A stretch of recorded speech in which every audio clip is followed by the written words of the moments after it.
ಇತ್ತೀಚೆಗೆ ನೀವು ಆ ಮಂಜುಳನ ಗಮನಿಸಿದ್ದೀರಾ? ಏನು? ಅವಳು ಊರು ತಿರುಗೋದು ಜಾಸ್ತಿ ಆಗ್ತಾ ಇದೆ.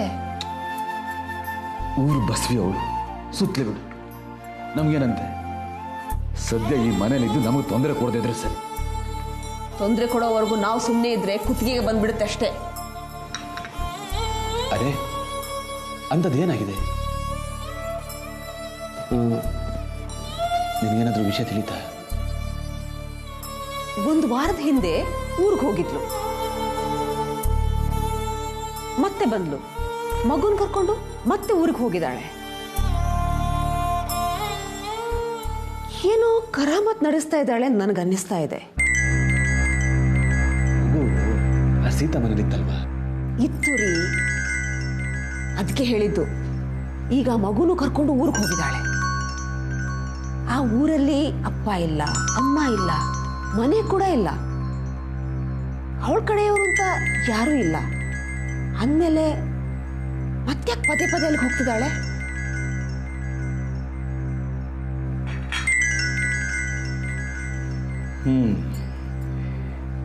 ನೀನು ಹೇಳಿದ್ಮೇಲೆ ನನಗೂ ಹಾಗೆ ಅನಿಸ್ತಾ ಇದೆ. ಅವಳ ಕಡೆಯವರು ಅಂತ ಊರಲ್ಲಿರೋದು ಕೆಂಪಣ್ಣ ಮಾತ್ರ. ಆದರೆ ಕೆಂಪಣ್ಣನ ಹೆಂಡತಿ ಇವ್ರ ಕಡೆಯವ್ರನ್ನ ಹತ್ರಕ್ಕೂ ಸೇರಿಸಲ್ಲ ಬಿಡು.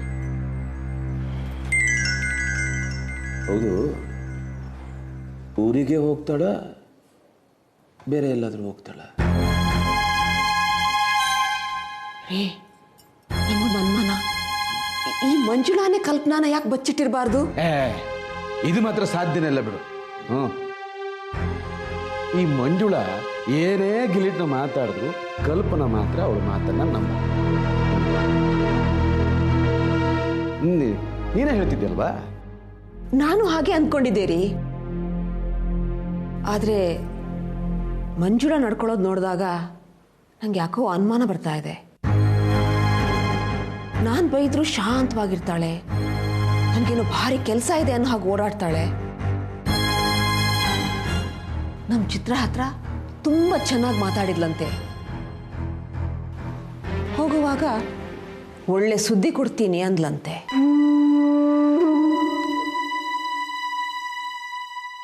ಅಂದ್ರೆ ಕಲ್ಪನಾ ಬಗ್ಗೆನೂ ಹಾಗಲ್ಲ ರೀ, ಎಷ್ಟೇ ಆದರೂ ಒಡ ಹುಟ್ಟಿದ ಅಕ್ಕಂಗೀರು. ಒಬ್ಳು ಕಣ್ಣೀರು ಹಾಕಿದ್ರೆ ಇನ್ನೊಬ್ಳು ಕರ್ಗೋಗ್ತಾಳೆ. ಅಕ್ಕಂಗೀರು ಯಾವಾಗ ಬೇಕಾದ್ರೂ ಒಂದಾಗ್ಬಹುದು. ಒಂದು ಬಗೆಹರಿತಿಲ್ಲ. ನನಗನ್ಸುತ್ತೆ ಕಲ್ಪನಾಗ ಗೊತ್ತಿಲ್ಲದ ಹಾಗೆ ಕಲ್ಪನಾ ಇರೋ ಜಾಗನ ಇವಳು ಕಂಡು ಹಿಡಿದಿರ್ಬೋದು.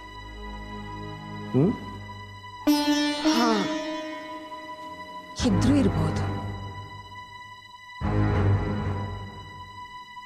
ರೀ. ಈ ಸಲ ಮಂಜುಳಾ ಬಂದಾಗ ಚಿತ್ರನ ಮೂಲಕ ಕಲ್ಪನಾ ವಿಷಯ ತಿಳ್ಕೋಬೇಕು.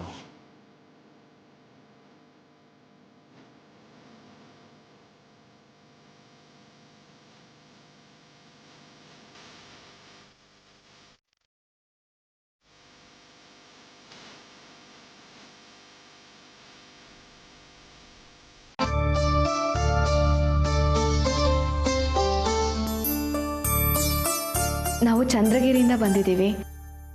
ನನ್ನ ಹೆಸರು ಮಂಜುಳಾ ಅಂತ. ಹೇಳಮ್ಮ, ನನ್ನಿಂದ ಏನಾಗಬೇಕು? ನಿಮ್ಮ ಹತ್ರ ಒಂದು ಮುಖ್ಯವಾದ ವಿಚಾರ ಕೇಳಬೇಕಾಗಿತ್ತು. ಇದೇ ದೇವಸ್ಥಾನ ಜಾತ್ರೆಯಲ್ಲಿ ನಡೆದ ವಿಚಾರ. 23 ವರ್ಷಗಳ ಹಿಂದೆ ಈ ಊರ ಜಾತ್ರೆಯಲ್ಲಿ ಒಂದು ಮಗು ಕಳುವಾಗಿತ್ತ. ಶ್ರೀಮಂತರ ಮಗು ಅಂತೆ ಅದು. ಹಾಂ, ನೆನಪಿದೆ.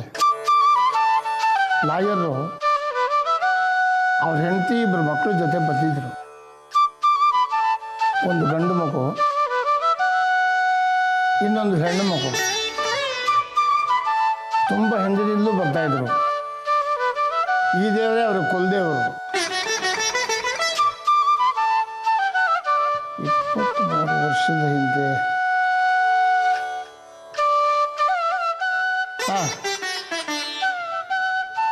ಅವತ್ತು ಸಂಕ್ರಮಣದ ದಿವಸನೇ ರಥೋತ್ಸವ, ವಿಶೇಷವಾದ ಪೂಜೆ. ಜೀರ್ಣೋದ್ಧಾರ ಬೇರೆ ಇತ್ತು.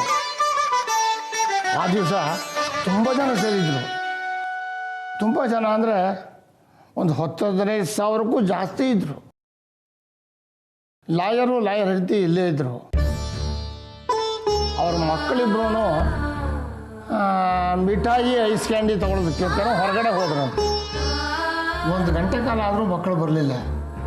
ಆಮೇಲೆ ಗಂಡ ಹೆಂಡತಿ ಇಬ್ಬರು ಆತಂಕಕ್ಕೆ ಒಳಗಾದ್ರು. ಆಮೇಲೆ ಮಗ ಅಳ್ತಾ ಬಂದ, ತಂಗಿ ಎಲ್ಲೂ ಕಾಣ್ತಾ ಇಲ್ಲ ಅಂತ. ಎಲ್ಲರೂ ಹೋಗಿ ಜಾತ್ರೆಯೆಲ್ಲ ಸುತ್ತಾಡ್ಕೊಂಬಂದರು. ಎಲ್ಲೂ ಹೆಣ್ಮಗು ಕಾಣಲಿಲ್ಲ. ದೇವಸ್ಥಾನದ ಕಮಿಟಿಯವರು ಬೈಕಲ್ಲಿ ಅನೌನ್ಸ್ ಮಾಡ್ತಾನೇ ಇದ್ರು, ಹೆಣ್ಮಗು ಕಳೆದೊಯ್ದಿದೆ ಅಂತ. ಅದ್ರ ಮಾರನೇ ದಿವಸನೂ ಕೂಡ ಊರಲ್ಲೆಲ್ಲ ಬೈಕ್ ಹಾಕೊಂಡು ತಿರುಗಿದ್ರು. ಆದ್ರೂ ಆ ಹೆಣ್ಮಗು ಪತ್ತೆನೇ ಆಗಲಿಲ್ಲ. ಕಂಪ್ಲೇಂಟ್ ಕೊಡ್ಲಿಲ್ವಾ? ಪೊಲೀಸ್ ಕಂಪ್ಲೇಂಟ್ ಕೊಟ್ಟಿದ್ದಾಯ್ತು, ಪೇಪರಲ್ಲೂ ಹಾಕ್ಸಿದ್ದಾಯ್ತು. ಏನಾದರೂ ಪತ್ತೆ ಆಗಲಿಲ್ಲ. ಯಾರು ಎತ್ಕೊಂಡು ಹೋದ್ರು. ಕೊನೆಗೂ ಆ ಹೆಣ್ಮಗು ಪತ್ತೆನೇ ಆಗಲಿಲ್ಲ. ಆವಾಗಲೂ ಮಕ್ಕಳು ಕದಿಯೋರಿದ್ರು, ಇವಾಗಲೂ ಮಕ್ಕಳು ಕದಿಯೋದು ನಿಂತಿಲ್ಲ. ಇದೆಲ್ಲ ಯಾವಾಗ ನಿಲ್ಲುತ್ತೋ ಏನೋ ಆ ದೇವರಿಗೆ ಗೊತ್ತು. ಆ ಲಾಯರ್ ಈಗ ಎಲ್ಲಿದ್ದಾರೆ? ಅವ್ರು ಬೆಂಗಳೂರಲ್ಲಿದ್ದಾರಮ್ಮ. ಲಾಯರು ಪ್ರತಿ ವರ್ಷ ಬರ್ತಾಯಿದ್ರು. ಆದರೆ ಅವ್ರ ಹೆಂಡತಿ ಮಗು ಕಳ್ಕೊಂಡ ಮೇಲೆ ಬರೋದನ್ನೇ ಬಿಟ್ಬಿಟ್ರು. ಇತ್ತೀಚೆಗೆ ಲಾಯರನ್ನು ಕೂಡ 7-8 ವರ್ಷದಿಂದ ಬರೋದನ್ನೇ ಬಿಟ್ಬಿಟ್ಟಿದ್ದಾರೆ. ಆದರೆ ಜಾತ್ರೆ ಸಮಯದಲ್ಲಿ ಇಂತಿಷ್ಟು ದುಡ್ಡು ಅಂತೇಳಿ ಕಳಿಸ್ಕೊಡ್ತಾರೆ. ಅವ್ರ ಹೆಸರೇನು ಜೋಯಿಸ್ರೆ? ಅವ್ರ ಹೆಸರು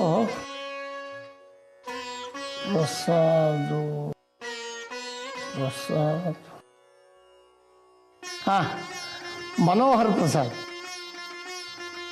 ಆ ಕಾಲದಲ್ಲಿ ದೊಡ್ಡ ಹೆಸರು ಲಾಯರ್ ಮನೋಹರ್ ಪ್ರಸಾದ್.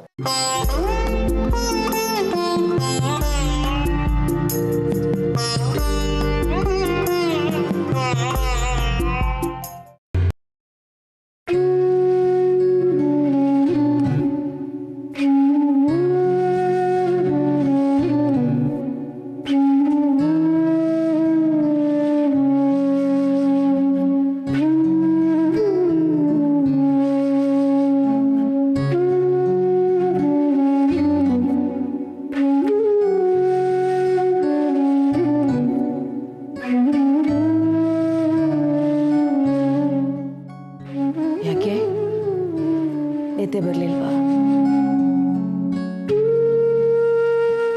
ಯಾಕೋ ಈಗ ನಿದ್ದೆನೂ ನನ್ನಿಂದ ದೂರ ಆಗ್ತಾ ಇದೆ.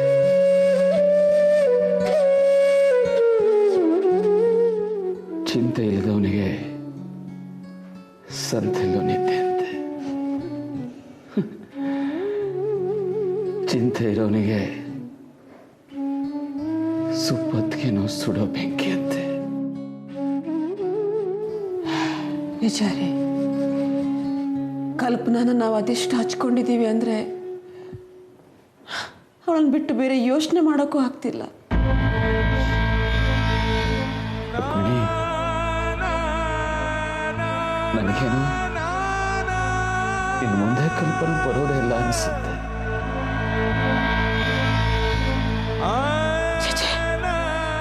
ಯಾಕ್ರಿ ಹಾಗೆ ಯೋಚನೆ ಮಾಡ್ತಿದ್ದೀರಾ? ನನಗಂತೂ ಅವಳು ಬದುಕಿರೋ ಬಗ್ಗೆನೇ ನಂಬಿಕೆ ಇಲ್ಲ ರುಕ್ಮಿಣಿ. ಅವಳು ಬದುಕಿದ್ರು ಬರಲ್ಲ.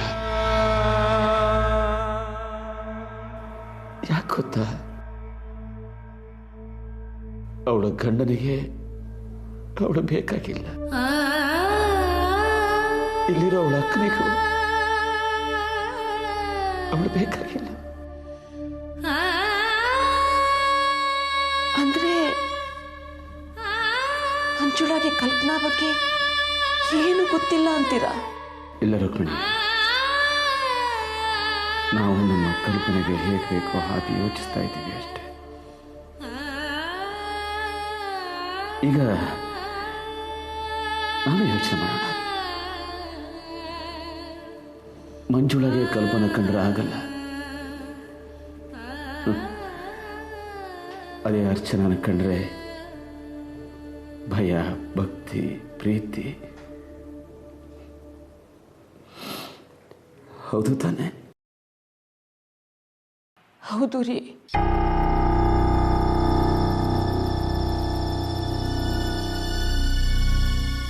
ಕಲ್ಪನಾ ಬಗ್ಗೆ ಗೊತ್ತಿದ್ರೆ, ಕಲ್ಪನಾ ಅವಳು ರಕ್ಷಣೆ ಮಾಡ್ತಾ ಇದ್ರೆ ಅದು ಅರ್ಚನೆಗೆ ಮಾಡಿದ ದ್ರೋಹ ಅದಾಗಲ್ಲ. ಮಂಜುಳಾ ಅಂತ ಕೆಲಸ ಮಾಡಲ್ಲ. ಅರ್ಚನನೇ ಹರಿ ಹೆಂಡ್ತಿ ಅಂತ ಮಂಜುಳನೇ ಹೇಳ್ತಾ ಇದ್ದಾಳಲ್ಲ. ಅಂತವಳು ಅರ್ಚನಾ ಜಾಗದಲ್ಲಿ ಕಲ್ಪನಾ ತಂದು ಕೂರಿಸ್ತಾಳ. ಅದು ನಿಜಾನೇ. ಮಂಜುಳಗೀಗ ಅರ್ಚನಾನೇ ತಂಗಿ.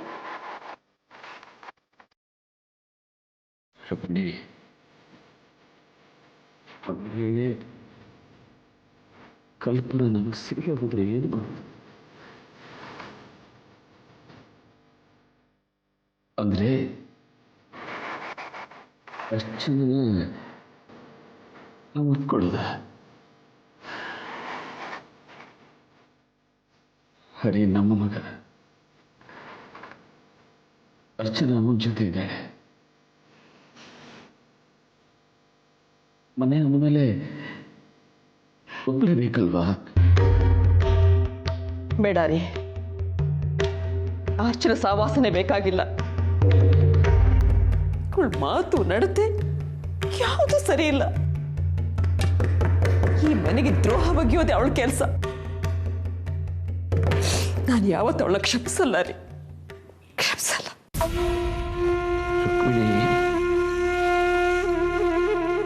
ಮನೆ ಅಂದಮೇಲೆ ಮಗ, ಸೊಸೆ, ಮಗ. ನನಗೆ ಯಾವ ಆಸೆನೂ ಇಲ್ಲ ರೀ. ನನಗಿಂತ ಒಂದೇ ಒಂದು ಆಸೆ, ಅದು ಕಲ್ಪನಾ. ಅದು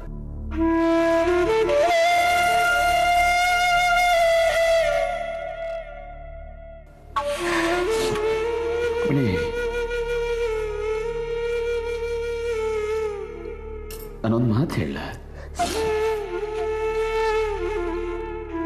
ಹರಿ ಅರ್ಚನೆಗೆ ಪಾಲು ಕೊಟ್ಟು ಬೇರೆ ಮನೆ ಮಾಡಿ ದೂರ ಇಟ್ಬಿಡೋಣ. ಇನ್ನು ಯಾವತ್ತೂ ಅವರ ಸಂಪರ್ಕ ನಮಗೆ ಬೇಡ. ಒಳ್ಳೇದಾಗ್ಲಿ ಕೆಟ್ಟದ್ದಾಗ್ಲಿ ಅವರವರತ್ತು ಅವರವರಿಗೆ.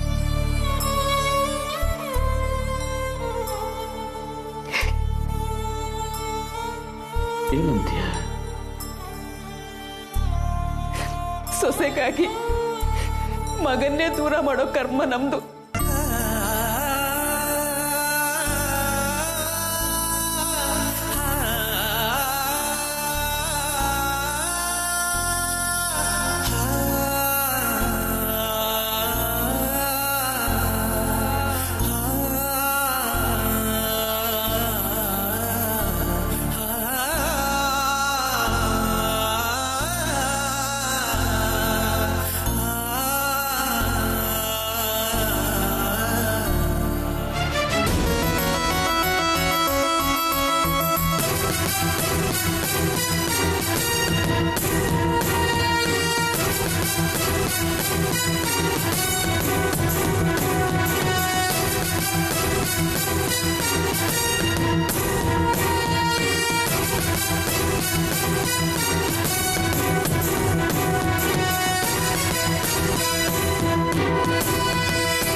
ಹಲೋ, ನೀನು ಪದೇ ಪದೇ ಈ ರೀತಿ ಕಾಲ್ ಮಾಡ್ತಾ ಇದ್ರೆ ತುಂಬ ಕಷ್ಟ ಆಗುತ್ತೆ ಪ್ರಣವ್.